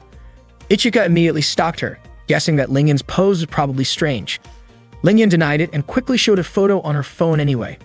Ichika admitted that the pose was actually not bad, so Lingyan went on to show a few more photos. Not long after, the school bell rang and Kaoruko said goodbye. Right at that moment, Chifuryu walked up, lightly tapped Lingyan on the head, and told her to get back to Class 1-2. That day, Chifuryu was teaching Class 1-1. She explained some of the most effective moves for close-range combat and how to keep distance from an opponent. Meanwhile, in Class 1-4, Kanzashi was busy working on the programming for her Infinite Stratos. Her classmates were chatting about a special event that only pilots with their own personal units could attend. Kanzashi planned to join, but unfortunately, her unit still wasn't finished. Her friends hoped she would complete it in time. After school, Ichika accompanied Haoki for kendo practice. While they trained, Ichika asked what Haoki thought about Kaoruko's interview request earlier that morning. Haoki firmly refused, saying that showing herself off like an object went against her principles. Ichika admitted he had already expected her to say that. Suddenly, Kaoruko appeared to follow up about the interview. Ichika was about to give Haoki's answer, but before he could speak, Kaoruko offered them a meal coupon for a 3-star hotel as a thank you. Ichika tried to decline, but Haoki took the coupon and accepted the interview request instead. Kaoruko smiled and told them the interview would be held on Sunday, then left before Ichika could say anything. Surprised, Ichika questioned Haoki about her principles, but Haoki calmly replied that her principles could change depending on the situation. Ichika didn't quite understand why she would say that. Haoki then asked if they would go together to use the meal coupon, and Ichika confirmed they would, since he would also be at the interview. Haoki looked pleased and said she couldn't wait for the day to come. Meanwhile, Kanzashi was relaxing by watching an anime about a hero who saves a girl from danger. She quietly wished that someday a hero would also come to help and protect her. On Sunday morning, Ichika and Haoki went to meet Nagisako, Kaoruko's older sister, for the interview. Nagisako greeted them warmly and introduced herself as an assistant editor for Infinite Stripes magazine. Ichika and Haoki introduced themselves as well. Nagisako began the interview by asking Ichika how it felt to be the only male student at an all-girls school. Ichika admitted that it was sometimes difficult to find a restroom he could actually use. Nagisako laughed, saying that what her younger sister had told her about Ichika was true. She then turned to Haoki, asking how she felt when her older sister gave her a personal Infinite Stratos unit and whether she planned to become a national representative. Haoki expressed her gratitude for receiving a Katsubeki, but explained that for now, she wasn't interested in becoming a national representative, even though she had already received several offers. Nagisako then asked which of them was stronger. Haoki confidently stated that she was stronger, and Ichika agreed without hesitation. Nagisako commented that it was a little surprising for someone who was supposed to be a hero. Ichika quickly clarified that he wasn't a hero at all. He was just an ordinary soldier. Nagisako asked why he fought if he didn't see himself as a hero. After thinking for a moment, Ichika answered that he fought to protect his friends. Haoki was touched when she heard that. After the interview, Nagisako invited them to take part in a photo session. Haoki hurried into the changing room while imagining Ichika saying that he would protect her. The thought made her so excited that she lightly hit the locker in anticipation. When she saw the outfit prepared for the photo shoot, Haoki was surprised because it was more revealing than she expected. Still, she considered it a good opportunity. At that time, Ichika was already standing in front of the camera, ready for the shoot. Haoki walked out wearing a striking dress that looked more glamorous than her usual style. Ichika was captivated by how different she looked and told her the outfit suited her well. He also said that Hoki looked beautiful in it. Embarrassed yet happy to hear his compliment, Hoki quickly turned her back so he wouldn't see her smiling. Nagisako, the photographer, got ready to take pictures and asked them to sit closer together. For the next pose, Nagisako suggested Ichika put his arm around Hoki's waist to create a more mature look. Ichika was startled by the request but couldn't refuse, while Hoki blushed deeply as she moved closer to him. Both of them tried to hide their nervousness, but the pose made Nagisako very pleased. Next, Nagisako asked Hoki to place her arm around Ichika's neck. Hoki followed the instruction, and their eyes met as the camera clicked several times. After capturing a series of shots, Nagisako looked delighted with the results. Hoki and Ichika immediately stepped apart, both looking awkward after the close poses. Nagisako thanked them for their cooperation, and the photo session ended. Soon after, Hoki and Ichika left together. As they walked side by side, Hoki secretly wished they were completely alone because Ichika's presence felt so close. The thought made her cheeks flush as she imagined what it might feel like if they shared a quiet moment together. Suddenly, the heel of Hoki's shoe got stuck in a small gap on the pavement, causing her to stumble. She quickly grabbed Ichika's arm to keep her balance. Ichika immediately asked if she was alright, but Hoki reassured him that she was fine. One of her heels had slipped off, so she removed the other one to walk more evenly. However, as they continued, Hoki nearly fell again because her ankle was starting to hurt. Ichika caught her in time and told her not to push herself, especially since she had never worn high heels before. Concerned for her, he crouched down and offered her a piggyback ride so she wouldn't strain her foot. Hoki hesitated at first but eventually climbed onto his back. Ichika carried her the rest of the way. Hoki thanked him sincerely while Ichika calmly said it was only natural for him to protect her. Hearing that made Hoki's face grow even warmer. Exhausted from the long day, Hoki eventually fell asleep on his back and unconsciously murmured Ichika's name, softly expressing her feelings for him in her sleep. That night, Madoka was still awake when Squall entered her room to discuss a recent incident. Squall reminded her that her mission was only to steal an Infinite Stratos unit from another country. To test Madoka's awareness, Squall suddenly activated her own Infinite Stratos and made a quick move toward her. Madoka reacted instantly, impressing Squall with her sharp reflexes. Squall repeated that for now, Madoka was still an important member of Phantom Task. Madoka admitted that she wanted to set things right, and Squall asked if this was about Ichika. Madoka said that Ichika was not an enemy and that she could defeat him if she ever truly wanted to. Squall guessed it might instead involve Chifuyu and suggested that defeating Chifuyu should have been easy, since Chifuyu currently had no Infinite Stratos unit. Hearing this, Madoka kicked Squall in frustration, refusing to let anyone underestimate Chifuyu. In Madoka's eyes, Squall was no match for her. Squall left the room but reminded Madoka to stay in line until the next mission. Meanwhile, Ichika was walking through the dormitory halls, still thinking about what Madoka had said during their previous encounter. On his way, he ran into Chifuyu and asked whether they had any other family members, perhaps a younger sister. Chifuyu firmly replied that Ichika was her only family. The next day, Maya announced that there would be a team match designed to improve the skills of pilots who own their own Infinite Stratos units. Since more and more Infinite Stratos units have been stolen around the world, cooperation between personal unit owners was becoming more important. During lunch break, Charlotte brought a homemade meal for Ichika. Ichika felt really happy and thanked her. They enjoyed their lunch together on the school rooftop. Ichika commented that Charlotte was great at cooking Japanese dishes.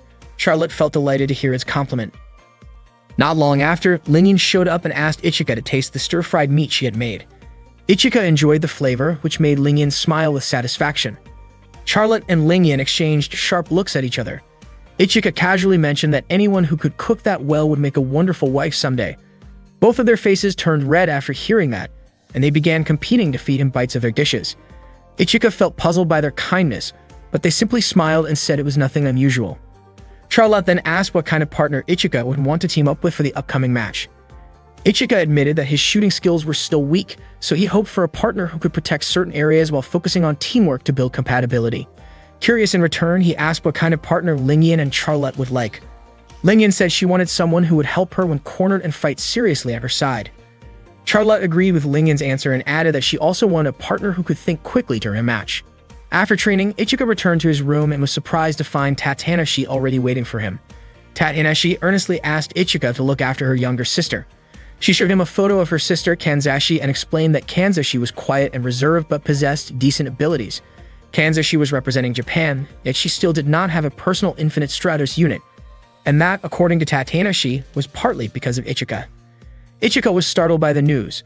Tatanashi explained that Kanzashi's personal unit was being developed by the same company that handled Ichika's Byakushiki. However, since Byakushiki was given priority, Kanzashi's unit had been delayed. Ichika apologized sincerely. Tatanashi then asked him to pair up with Kanzashi for the team match, even bowing her head to plead with him.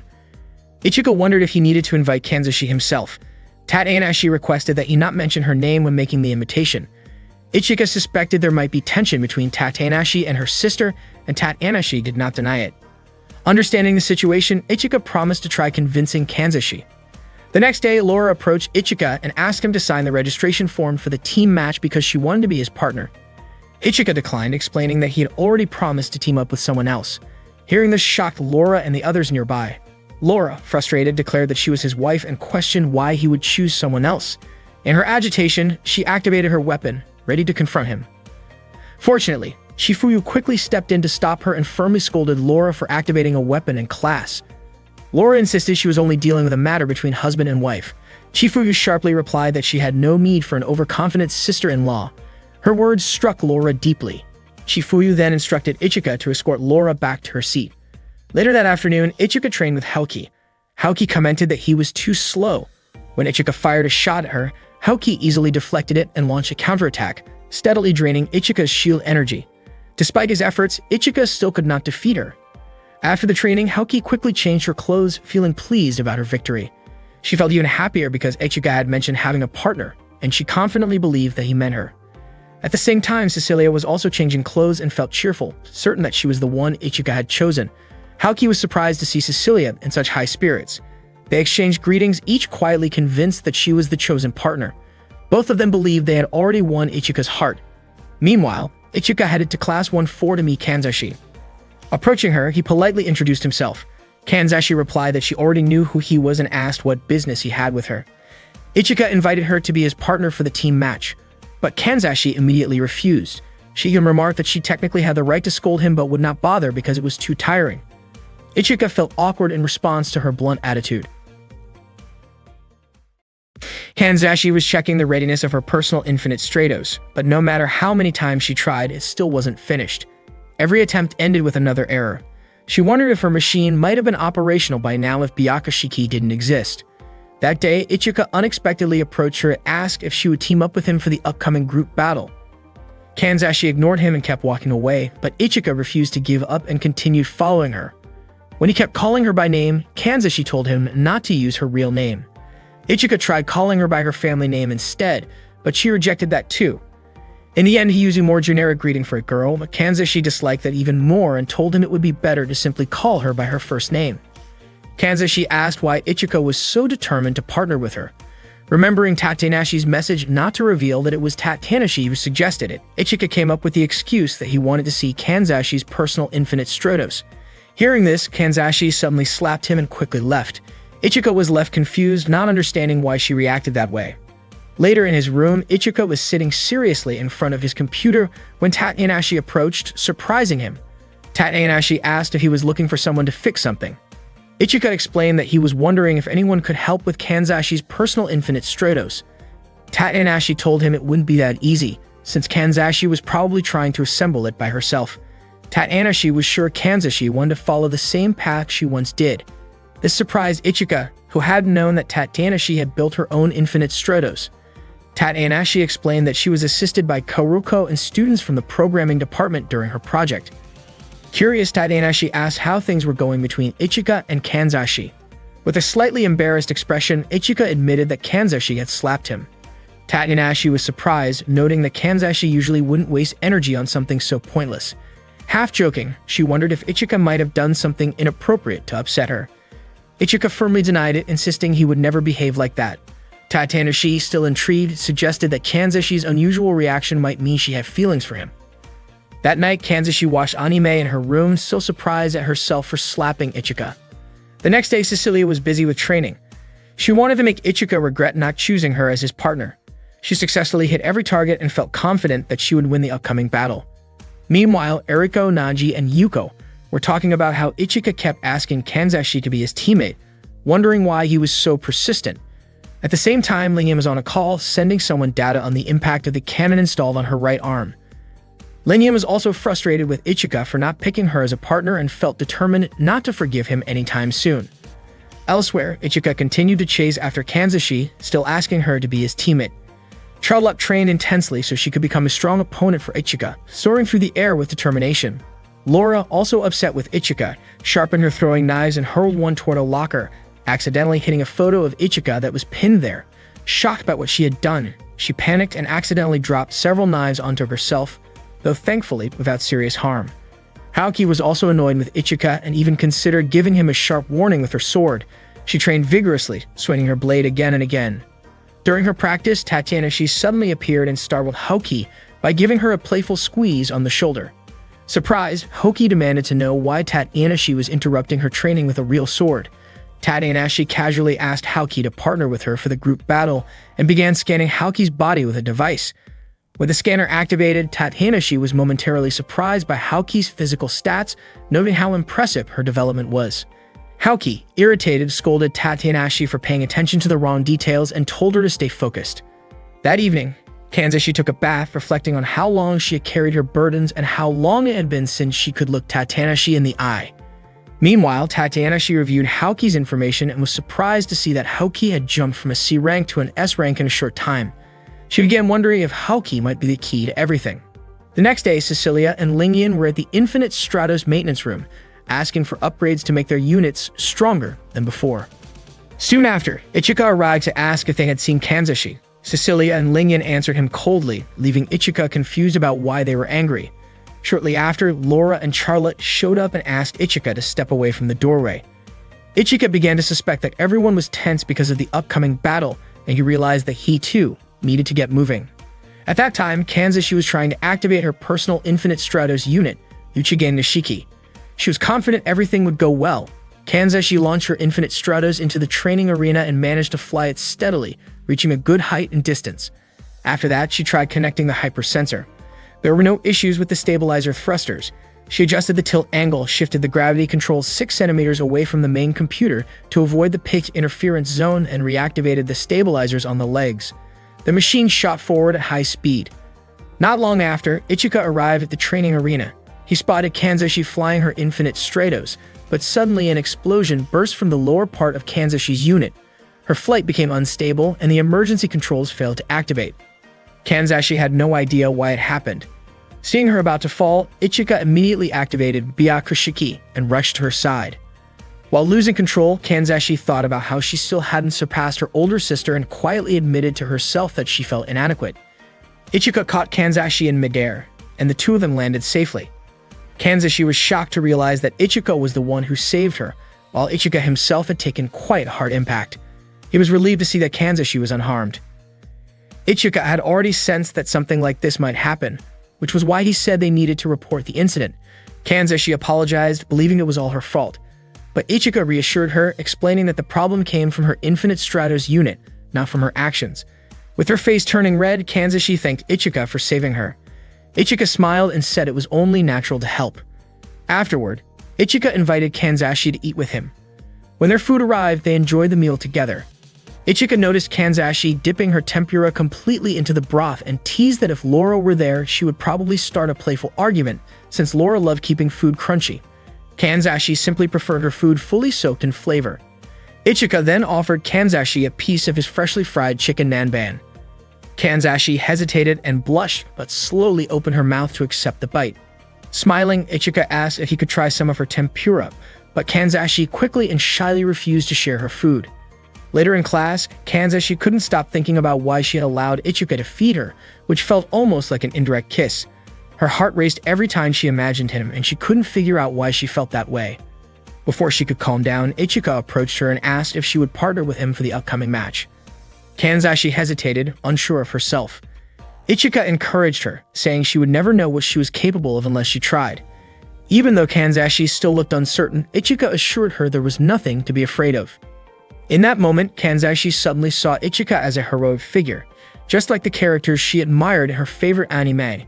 Gathering her courage, Kanzashi shook his hand, accepting his invitation to be his partner in the battle. Ichika's face lit up with excitement, and he immediately suggested they go to the faculty office to officially register their team for the group match. That evening, Ichika asked Kanzashi how far she had progressed with her Infinite Stratos adjustments. Kanzashi admitted that some of the weapons still needed fine-tuning and that she hadn't tested them yet. The high-explosive multi-lock-on missiles required maintenance, and the particle cannon wasn't ready either. Ichika mentioned they might be able to use Byakushiki's data to help and offered to assist her. He encouraged her by saying they had to do everything they could to be prepared. Kanzashi felt nervous, but also moved by his kindness. Meanwhile, Haoki and Tat-Anashi had just finished their own training session. Tat-Anashi cheerfully invited Haoki to join her for a relaxing bath. Haoki couldn't refuse as Tat-Anashi playfully grabbed her hand. Watching this, Haoki was reminded of how her older sister used to pull her along in the same way, though those memories were bittersweet. As they enjoyed the warm water, Tat-Anashi asked what was on Haoki's mind. Haoki admitted she was thinking about her sister, Thabane. Tat-Anashi asked if Haoki kept her distance from Thabane. Haoki explained that she didn't dislike her sister at all and was actually grateful that Thabane had given her a personal infinite Stratos. Tat-Anashi was happy to hear that and said families should stay close even if she felt she had no right to say it because she herself wasn't close to her own younger sister. Haoki confessed that she never really knew what Thabane was thinking. Tat-Anashi suggested that perhaps Haoki was simply afraid of the unknown. She admitted that she felt the same way about her own family. Even so, Tat-Anashi was certain that Thabane truly cared for Haoki. Meanwhile, Ichika mentioned that they might need to ask the maintenance team for help since the match would start soon. Kanzashi agreed, and after that, Ichika invited Kanzashi to head home. Kanzashi asked him not to address her so formally, then quickly ran off, leaving Ichika confused about her sudden reaction. Back in her room, Kanzashi's heart was still racing. She could hardly believe she had managed to say that. Kanzashi started to realize that she might be falling in love with Ichika.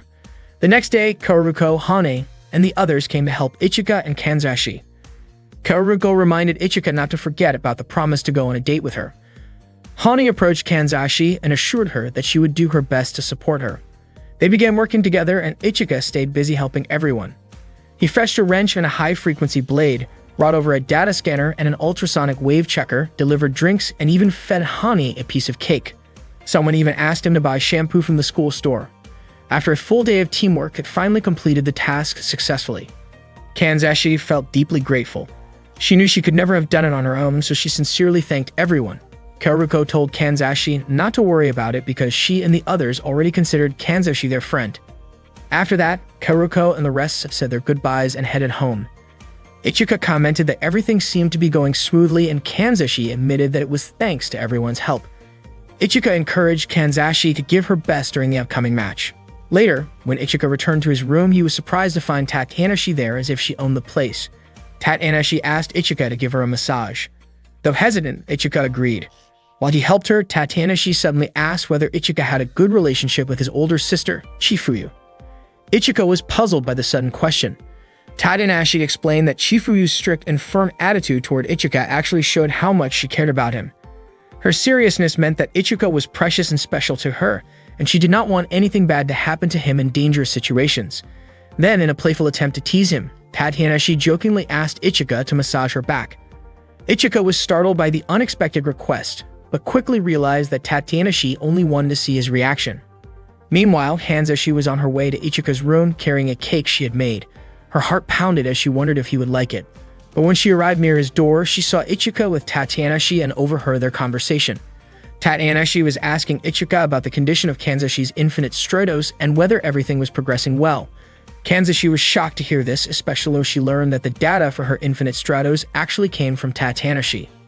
It dawned on her that Ichika's efforts to help her were because Tat-Anashi had instructed him. Hurt and surprised, Kanzashi quickly turned away and ran off, leaving the cake behind. Back in her room, Kanzashi cried uncontrollably, overwhelmed by the realization that she was still relying on her older sister more than she had thought.